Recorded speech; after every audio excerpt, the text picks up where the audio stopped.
Hello friends, प्रतिभा coaching centre में आपका स्वागत है। मैं दीपक वर्मा लेके आया हूँ आपके लिए डेली 50 टेस्ट, है ना। तो दोस्तों, आज हम डिस्कस करेंगे इंडियन पॉलिटी के टॉप 50 क्वेश्चनों की क्लास 4 में।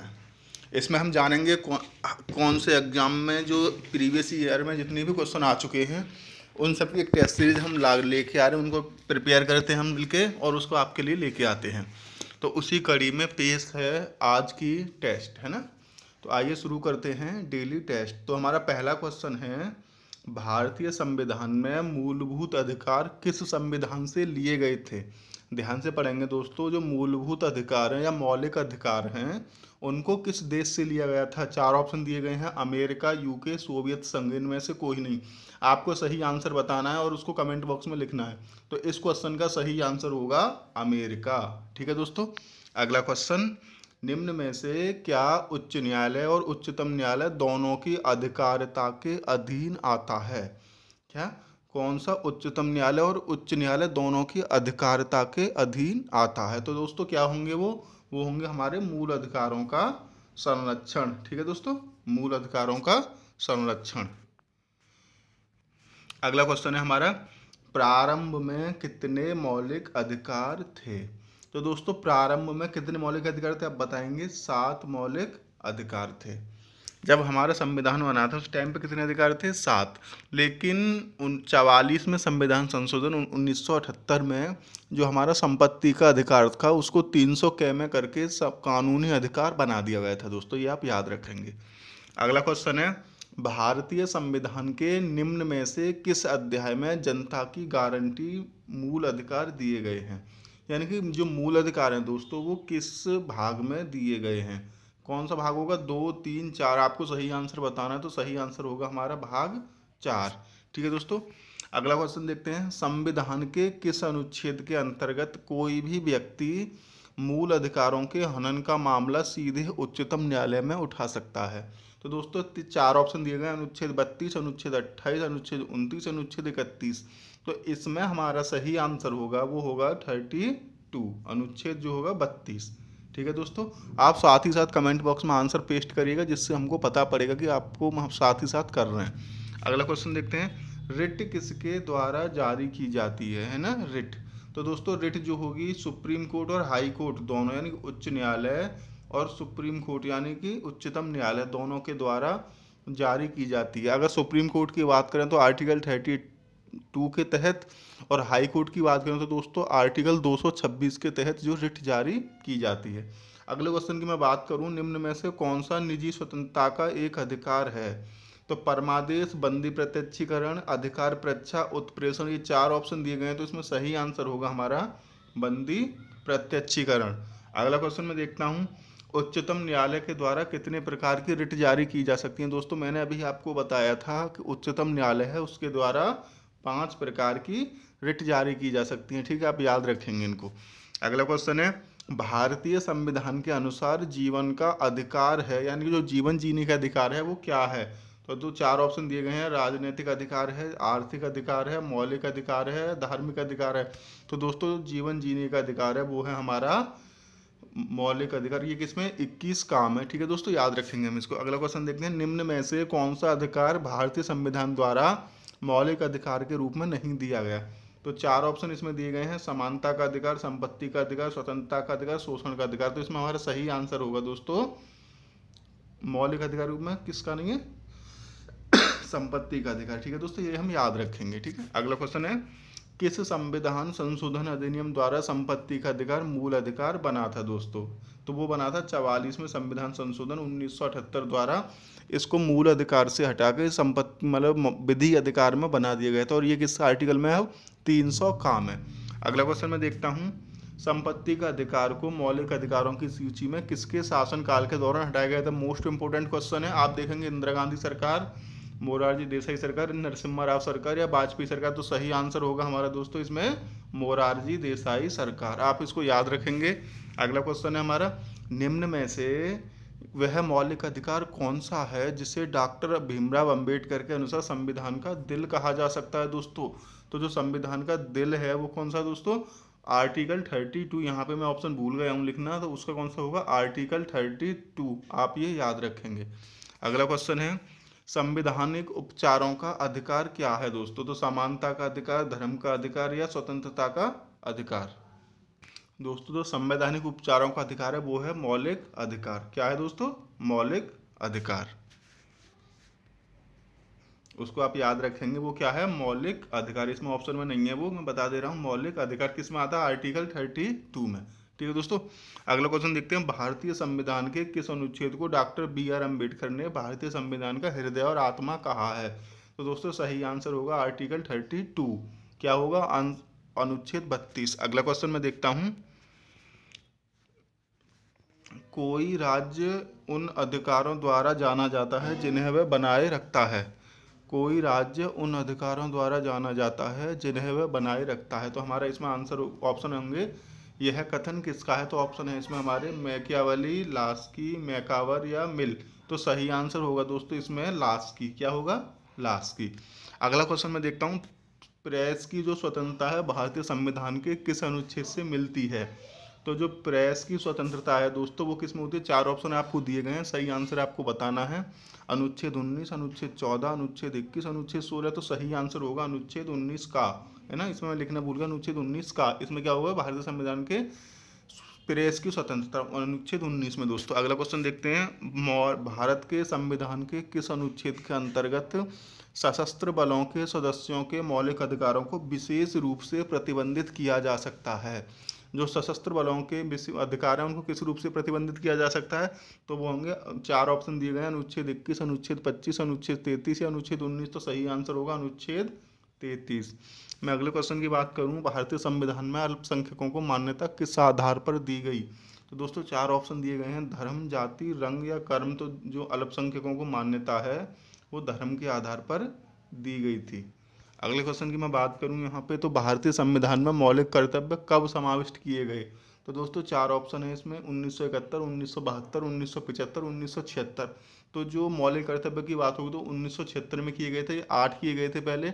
और कमेटी कौन सी थी? स्वर्णकार कमेटी।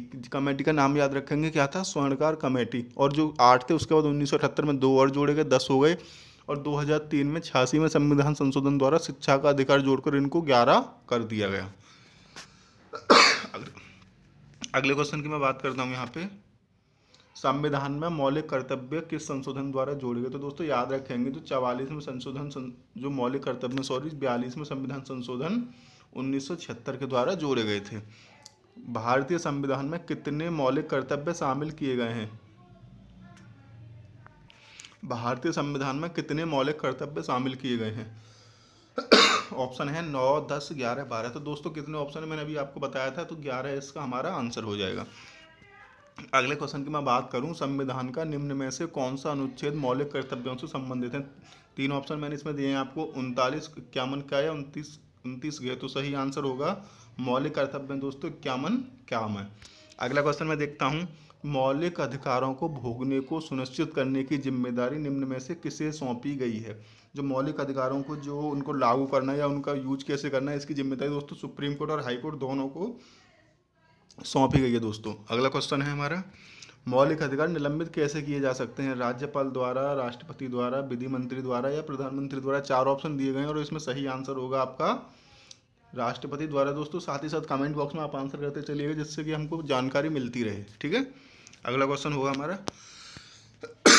भारतीय नागरिकों के मौलिक अधिकारों को निलंबित किया जा सकता है, ये अपने हम ही किया था, किसके द्वारा? राष्ट्रपति के द्वारा।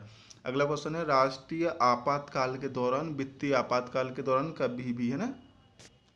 इसके 3 ऑप्शन दे रखे हैं, मैंने क्वेश्चन यहाँ पे गलत डाल दिया। राष्ट्रीय आपातकाल के दौरान, वित्तीय आपातकाल के दौरान या कभी भी। तो दोस्तों जो हमारे मौलिक अधिकार हैं उनको निलंबित किसके द्वारा किया जा सकता है? तो उनको निलंबित किया जाता है राष्ट्रीय आपातकाल के दौरान। ठीक है दोस्तों, राष्ट्रीय आपातकाल के दौरान उनको निलंबित किया जा सकता है। ठीक है, अगले क्वेश्चन की मैं बात करूं दोस्तों, क्या होता है कि कभी कभी हम खुद ही टाइप करते हैं तो उसमें कभी कभी प्रॉब्लम आ जाती है। तो मैंने करता क्या हूँ, खुद ही इसको टाइप करता हूँ, तो इस वजह से कभी कभी थोड़ी सी एरर आ जाती है। नेक्स्ट वीडियो में ऐसा नहीं होगा, तो प्लीज़ इसको अच्छे से सॉल्व करें। बहुत ही अच्छे हैं, प्रीवियस ईयर क्वेश्चन है सारे। यूपी पीसी और एसएससी सीजीएल के जो क्वेश्चन है ज्यों के त्यों उठाए गए इसमें से। ठीक है दोस्तों, अगला क्वेश्चन मैं देखता हूँ। मौलिक अधिकार मौलिक अधिकारों पर यथोचित प्रतिबंध कौन लगा सकता है? तो जो मौलिक अधिकारों में जो प्रतिबंध है दोस्तों वो संसद लगा सकती है हमारी। याद रखेंगे आप, 4 ऑप्शन थे, मंत्रिपरिषद, संसद, जनता प्रतिमंडल, मंत्रिमंडल। इसमें से जो सही आंसर होगा वो होगा हमारा संसद। मैं अगले क्वेश्चन की आपसे बात करता हूँ यहाँ पर। तो देखेंगे क्या दे रखा है, निम्न में से कौन सा अनुच्छेद में समानता का अधिकार का प्रावधान है दोस्तों? तो 4 ऑप्शन है, अनुच्छेद 14, अनुच्छेद 20, अनुच्छेद 19, अनुच्छेद 21। तो जो होगा समानता का जो अधिकार है दोस्तों, अनुच्छेद 14।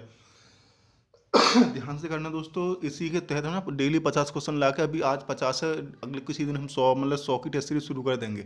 जिस दिन मुझे टाइम नहीं लगा मैं 100 क्वेश्चन टाइप करके खुद ही लेके आया करूँगा, ठीक है। और हर सब्जेक्ट का उसके बाद हम टेस्ट वाइज सीरीज वाइज चलेंगे। एनटीपीसी की सीरीज अलग चलेगी, रेलवे की अलग, मतलब रेलवे एनटीपीसी अलग चलाएंगे, सीजीएल के अलग चलाएंगे, सारी टेस्ट सीरीज यहाँ पे कराएंगे। और 100 क्वेश्चनों के हम सेट बनाया करेंगे, उनको आपको डिस्कस करना होगा, ठीक है दोस्तों।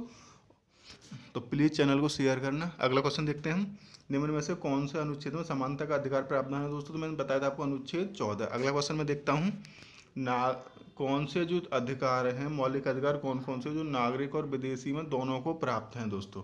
तो कौन कौन से होंगे? राजनीतिक अधिकार, मौलिक अधिकार, सिविल अधिकार या विधिक अधिकार। जो विधिक अधिकार होते हैं दोस्तों वो दोनों लोगों को प्राप्त होते हैं। मैं अगला क्वेश्चन देखता हूँ, निम्न में से कौन सा मूल अधिकार केवल भारत के नागरिकों के लिए ही है? जीवन और स्वतंत्रता का अधिकार, अगला ऑप्शन है हमारा समानता का अधिकार और अभिव्यक्ति का अधिकार। तो दोस्तों इसमें सही आंसर होगा वो होगा हमारा अभिव्यक्ति का अधिकार। मैं अगले क्वेश्चन की बात करूं, यहाँ पर किसी धर्म विशेष के संबोधन के लिए करों के भुगतान की अनिवार्यता से मुक्त की गारंटी दी गई है दोस्तों, है ना। तो किसी धर्म विशेष के संबोधन के लिए करों के भुगतान की अनिवार्यता से मुक्त की गारंटी, यूपीपीसीएस मेंस का क्वेश्चन है दोस्तों, 2018 के मेंस में आया था। तो इसका सही आंसर होगा अनुच्छेद 27, ठीक है दोस्तों। अगला क्वेश्चन मैं देखता हूँ, अल्पसंख्यकों के हितों की सुरक्षा पर किस अनुच्छेद में विचार किया गया? तो अल्पसंख्यकों के लिए 2 अनुच्छेद दे रखे हैं, 29 और 30। ऑप्शन में कौन सा है हमारा? 29। तो सही आंसर क्या होगा उसमें? 29। अगला क्वेश्चन होगा, भारतीय संविधान का कौन सा अनुच्छेद अस्पृश्यता का अंत करता है? तो दोस्तों अस्पृश्यता का जो अंत करता है वो होगा अनुच्छेद 17, है ना। अनुच्छेद 17 में क्या होगा? अस्पृश्यता का अंत। अगला क्वेश्चन देखता हूँ, भारतीय संविधान के अनुसार निम्न में से कौन सा मूल अधिकार नहीं है ना। 4 ऑप्शन दे रखे हैं, शिक्षा का अधिकार, सूचना का अधिकार, भाषण का अधिकार या जीवन का अधिकार। तो हमारा सही आंसर होगा इसमें सूचना का अधिकार। इसे कब लाया गया था? 2005 में इसको लाया गया था। अगला क्वेश्चन है हमारा, मत देने का अधिकार किस कोटि से संबंधित, यानी कि किस टाइप का है? तो मानव अधिकार है, नागरिक अधिकार है, प्राकृतिक अधिकार है, राजनीतिक। यानी दोस्तों वोट देने का जो अधिकार है वो क्या है? राजनीतिक अधिकार होगा। मैं अगले क्वेश्चन की बात करूं, निम्न में से कौन सा एक राजनीतिक अधिकार है? निम्न में से कौन सा राजनीतिक अधिकार है? 4 ऑप्शन दिए गए हैं हमको, कार्य का अधिकार, शिक्षा का अधिकार, अभिव्यक्ति की स्वतंत्रता का अधिकार या मतदान का अधिकार। तो इसमें से जो हमारा सही आंसर होगा वो क्या होगा? मतदान का अधिकार। अगला क्वेश्चन मैं यहाँ पे देखता हूँ, मूल अधिकारों से संबंधित में कौन सा है, यानी कि मूल अधिकारों से संबंधित मामला कौन सा है? तो दोस्तों 4 ऑप्शन मैं यहाँ पे आपको दे रहा हूँ, गोलकनाथ बनाम पंजाब, पश्चिम बंगाल बनाम भारत संघ, शर्मा बनाम कृष्ण, बम्बई राज्य बनाम बलसारा। तो इसमें सही आंसर होगा गोलकनाथ बनाम पंजाब राज्य। ये मूल अधिकारों से संबंधित मामला है दोस्तों, 1971 में हुआ था ये। अगला क्वेश्चन मैं देखता हूँ, निम्न में से कौन सा मौलिक अधिकार नहीं है? समानता का अधिकार, शोषण का अधिकार, हड़ताल का अधिकार। तो दोस्तों इसमें हड़ताल का जो अधिकार है वो मौलिक अधिकार नहीं है। तो दोस्तों प्लीज़ अच्छे से क्विज कीजिएगा, डेली के 50 क्वेश्चन ला रहे हैं हम आपके लिए। भारत के संविधान में शामिल राज्य के नीति निर्देशक सिद्धांतों की अवधारणा किसके संविधान से ली गई है? दोस्तों 4 ऑप्शन दिए गए हैं, ऑस्ट्रेलिया, कनाडा, यूएसए, आयरलैंड। अब नीति निर्देशक सिद्धांतों की हम बात करें तो ये कहाँ से लिए गए हैं? आपको पता होगा, आयरलैंड से। और दोस्तों साथ ही साथ बताइएगा मौलिक अधिकार कहाँ से लिए गए हैं? मौलिक अधिकार लिए गए हमारे अमेरिका से, ठीक है दोस्तों। अगला क्वेश्चन मैं देखता हूँ, भारतीय संविधान का कौन सा अनुच्छेद यह निर्धारित करता है कि राज्य के नीति निर्देशक तत्व किसी न्यायालय द्वारा लागू नहीं किया जा सकता? तो इसमें सही आंसर होगा हमारा आर्टिकल 37, है ना। कौन सा अनुच्छेद यह निर्धारित करता है कि राज्य के नीति निर्देशक तत्व किसी न्यायालय द्वारा लागू नहीं किया जा सकता, ठीक है दोस्तों। अगले क्वेश्चन की मैं यहाँ पे बात करता हूँ, संविधान का कौन सा भाग राज्य के नीति निर्देशक सिद्धांतों से संबंधित है? 3, 4, 5। तो दोस्तों नीति निर्देशक तत्व जो होते हैं वो किस भाग में है? वो है हमारे भाग 4 में, ठीक है दोस्तों। अगले क्वेश्चन की मैं यहाँ पे बात करूँ, संविधान के किस भाग में पंचायती राज से संबंधित प्रावधान है? दोस्तों जो पंचायती राज है तो वो किस में है? भाग 9 में है दोस्तों। किस में है? भाग 9 में। अगले क्वेश्चन की मैं बात करूँ यहाँ पे आपसे, भारतीय संविधान के किस भाग में नगर पालिकाओं से संबंधित प्रावधान है? तो दोस्तों नगर पालिका देखो 9 में तो पंचायत राज होगी, 9 काम में क्या हो जाएगा, नगर पालिका। ठीक है दोस्तों। अगला क्वेश्चन है हमारा, संविधान के किस भाग में ग्राम पंचायतों की स्थापना की बात की गई है? दोस्तों ग्राम पंचायत की स्थापना आर्टिकल 40 में, तो आर्टिकल 40 किस भाग में आता है? तो दोस्तों वो आता है हमारा भाग 40 में, सॉरी भाग 4 में। ठीक है दोस्तों। तो भाग 4 में जो होगा हमारा पंचायतों के गठन का प्रावधान किया गया है। अगला क्वेश्चन है, भारतीय संविधान के अनुच्छेद में कौन सा अनुच्छेद राज्य सरकारों को ग्राम पंचायतों के गठन का आदेश देता है? तो सही आंसर होगा इसमें अनुच्छेद 40, ये हमारा सही आंसर है दोस्तों। तो दोस्तों ये थे आज के हमारे टॉप 50 क्वेश्चन, इनको करिएगा, काफ़ी हेल्पफुल रहने वाले। टोटल क्वेश्चन जो होंगे प्रीवियस ईयर के क्वेश्चन हैं, एसएससी सीरियल यूपीपीएससी में आई हुई क्वेश्चन है, मैं वहीं से टेस्ट सीरीज लेकर वहीं से इनको कर रहा हूँ। तो प्लीज़ आप इनको अच्छे से करिएगा। धन्यवाद दोस्तों। साथ ही साथ हमारे चैनल के लिए सब्सक्राइब कीजिए, क्योंकि हम लोग इतनी मेहनत से इनको बनाते हैं, तो आपका इतना तो वो बनता है कि आप शेयर करें और सब्सक्राइब करें। धन्यवाद दोस्तों।